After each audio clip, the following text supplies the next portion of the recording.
Odoberajte kanál Politický Express a pravda vás už nikdy neobíde.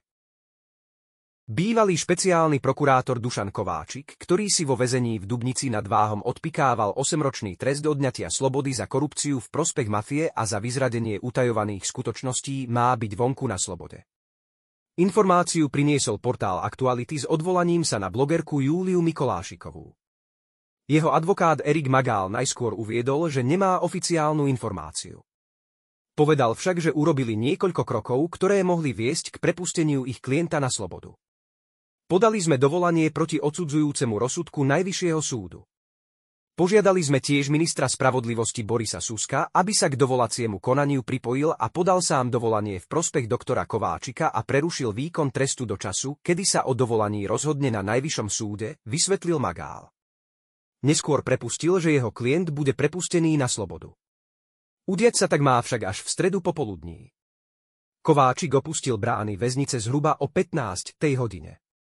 Ako informuje portál tvnoviny.sk, bývalý špeciálny prokurátor bude na slobode do času rozhodnutia Najvyššieho súdu. Ak súd dovolaniu nevyhovie, znamenalo by to Kováčikov návrat do výkonu trestu. Kováčik nebude mať ani monitorovací náramok. Rozhodnutie je spojené bez akýchkoľvek obmedzení.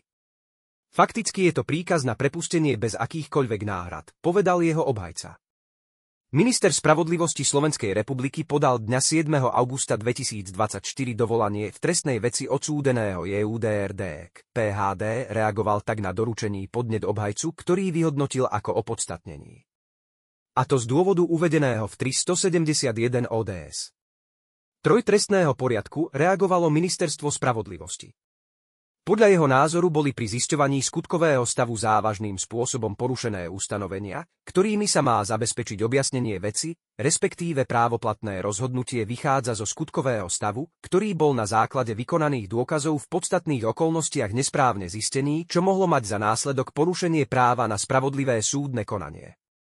Minister spravodlivosti súčasne s podaním dovolania rozhodol o prerušení výkonu rozsudku Najvyššieho súdu Slovenskej republiky, a to až do rozhodnutia o dovolaní podľa 380 ODS. Štvortrestného poriadku uviedol rezort.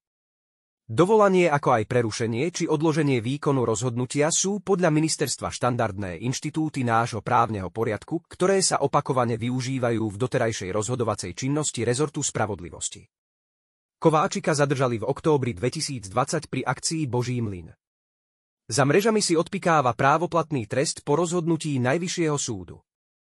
Odsúdený bol na 8-ročný trest odňatia slobody za prijatie úplatku 50 000 eur od mafie a vynášanie zo spisov. Figuruje aj v iných kauzách vrátane kauzy očistek.